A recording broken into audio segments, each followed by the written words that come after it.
ஏமலக்கா, மாப்பிள்ளை ஒன்று நல்லா பார்த்துக்கிறாராமா? என்ன நல்லாதாம்மா பார்த்துக்கிறாங்க, எனக்கு எந்த குறையும் கிடையாது. சரிம்மா, உன் மாமியார் எப்படிம்மா? அம்மா கிட்ட உண்மையை சொன்னால் வருத்தப்படுவாங்க. அந்த கிழவியோட பிக்கல் தாங்க முடியாம தான் வாரத்தில் 2 நாள் இங்கே வந்து உட்காந்துடுறேன். என்னம்மா, நான் கேட்டுக்கிட்டே இருக்கேன், நீ எங்கேயோ பார்த்துக்கிட்டு இருக்க. அவங்களுக்கு என்னம்மா, பொண்ணு இல்லாத வீடுன்னு கட்டி கொடுத்தீங்க, என்ன பெத்த மகளாட்டும் பார்த்துக்கிறாங்க. ஒரு வேலை கூட நான் செய்யறது கிடையாதுமா, எல்லாமே அவங்க தான். ஷப்பாடியோ, நான் வேற பயந்துக்கிட்டே இருந்தேன்லத்தா. பிள்ளைய கட்டி கொடுத்துட்டோம், போகிற இடம் எப்படி இருக்குமோ என்ன இருக்குமோன்னு உயிரே என் கையில் கிடையாது. இன்னைக்கு நீ சொன்னதை கேட்டு எனக்கு நிம்மதியாக இருக்குடி. உன் மாமியார் வேற பார்க்க நல்லா குள்ளமாக கட்டையாக இருக்கா. என்னென்ன கிருத்துவம் பண்ணுவாளோன்னு மனசுக்குள்ளே ஓடிக்கிட்டே இருந்தது. ஆனால் நீ சொல்கிறத பார்த்தா ரொம்ப நல்லா இருப்பாங்க போல இருக்கே. ஆமாம் ஆமாம், ரொம்ப நல்லவங்க தான். நீ வந்து இவ்வளோ நேரம் ஆகுது, நான் பேசிக்கிட்டே இருக்கேன் பாரு. சின்ன பொண்ணு, இங்கே வாடி, யார் வந்திருக்காங்கன்னு பாரு. வாலதா, எப்படி இருக்க? நான் நல்லா இருக்கேன், நீங்க எப்படி இருக்கீங்க? அவளா நல்லாதான் இருக்கா, பின்ன கொஞ்சம் நெஞ்ச சீர் கொடுத்தா கட்டியிருக்கேன், அவளை ராணி மாதிரி பாத்துக்கிறாங்களாம். என்ன அவங்க அம்மா பெருமையா பேசுறாங்க, இவ மூஞ்சி கோணலா போகுது. சரி சரி, இங்க பேசிக்கிட்டே இருக்காத, போய் லதாக்கு எதனா சாப்பிட கொண்டா போ. என்னமோ சரியில்லையே. என் பாப்பா, மாப்பிள்ள வருவாராமா? சொல்லிட்டு தாமா வந்திருக்கேன், வந்து கூட்டிட்டு போவாரு. அப்படியா? சரி சரி. சுட சுட தோசை எடுத்துட்டு வந்திருக்கேன், சாப்பிடுங்க. லதா, நீயும் சாப்பிடுமா. அடச்சை, என்ன இது சூடு? சூடே இல்ல. அத்தை, தோசை சுட்டு சூட கொண்டார, சூடு இல்லைன்னா எப்படி? என்ன சின்ன பொண்ணு, வாய் ரொம்ப நீளுது. நான் சூடா இல்லைன்னு சொன்னது சட்னிய, தோசையே இல்ல.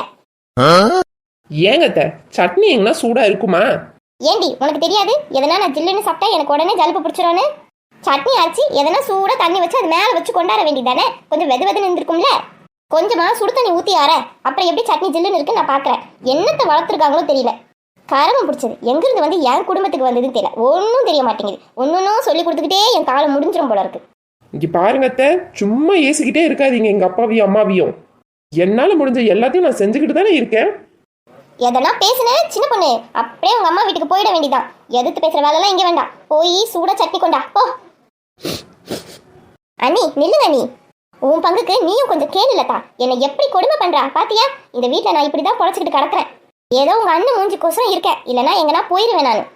போதும் நிறுத்துமா, ரொம்ப தான் பேசிக்கிட்டு இருக்கேன். நானும் வந்ததுல இருந்து பாத்துக்கிட்டே தானே இருக்கேன். என்ன கத்தி நம்ம பக்கம் திரும்புது? ஏய் என்னடி, என்னடி, நானும் பாத்துக்கிட்டே இருக்கேன். அண்ணிய வாய்க்கு வந்த மாதிரி ஏசிக்கிட்டே இருக்க. சட்னி எப்படிமா சூடா இருக்கும்? இது வரைக்கும் நீ எனக்கு சூட சட்னி அரைச்சு கொடுத்ததே கிடையாதேம்மா. இங்க இருந்த வரைக்கும் எனக்கு எந்த கஷ்டமும் தெரியாதுமா. ஆனா நீ கட்டி கொடுத்ததுக்கு அப்புறம் உன்ன மாதிரியே மாமியார் இங்க உட்காந்துக்கிட்டு ஒரு வேலைக்கும் என்ன குறை சொல்லி பேசிக்கிட்டு இருக்கு. எனக்கு அப்பெல்லாம் உன் ஞாபகம் வருதோ இல்லையோ, அண்ணியோட ஞாபகம் வந்துகிட்டே இருந்தது. இப்படிதானே நம்ம வீட்டுல ஒருத்தவங்க கஷ்டப்பட்டுக்கிட்டே இருக்காங்கன்ட்டு. நீ இவ்வளவு பேசியும் அண்ணி ஒரு வார்த்தை கூட பேசாம நிக்கிறாங்கல்ல, அது உன் மேல வச்சிருக்க மரியாதை. அந்த மரியாதையை சும்மா நீ செக் பண்ணிக்கிட்டே இருந்தீன்னா ஒரு நாள் அந்த மரியாதை காணாம போயிடும், பாத்துக்க. அண்ணி என்ன மன்னிச்சிருங்க அண்ணி, இதுக்கப்புறம் அம்மா இந்த மாதிரி எதுவும் நடந்துக்க மாட்டாங்க. லதா, எனக்கு நீ பேசினதுல ஒண்ணுதான் புரிஞ்சுது, உன் மாமியார் உன்னை ரொம்ப கஷ்டப்படுத்துறாங்களோ.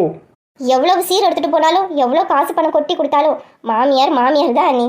வீட்டுல இங்க நான் ஒரு வேலை கூட செஞ்சதில்லை, எல்லா வேலையும் நீங்களும் அம்மாவும் தான் செய்வீங்க. ஆனா அங்க ஒரு வேலையும் நான் தான் செய்யறேன், என்னால முடிஞ்ச எல்லாத்தையும் செய்யறேன். இருந்தாலும் அந்த மாமியார் கிளவி எதனா பேசணும்னு பேசிக்கிட்டே இருக்கும். இதுல எங்க 2 பேருக்கு நடுவுல கொளுத்தி வேற போட்டுரும், சண்டைக்கு நிப்பாரு அவரு. இதுக்கெல்லாம் காரணம் எங்க அம்மா அவங்க பேசிட்டு அவங்க செய்யற பாவம் தானோன்னு தோணும். லதாமா, என்ன லதாமா இப்படி பேசிட்ட? வேற என்னம்மா பண்றது? இங்க பாரு லதா, நீ இந்த வாட்டி வீட்டுக்கு போகும்போது நான் உன் கூட வருவேன். உன் மாமியார் இன்னைக்கு ஒரு கை நான் பார்த்துடுறேன். எவ்வளவு சீர் போட்டு எவ்வளவு சிறப்பா என் மாமியார் உன்னை கட்டி கொடுத்தாங்க. இருந்தாலும் அந்த கிளவியை உட்காந்து குறை சொல்லிக்கிட்டா இருக்கா. நான் வரேன், வந்து அந்த கிளவிய ஒரு கை பார்த்துடுறேன்.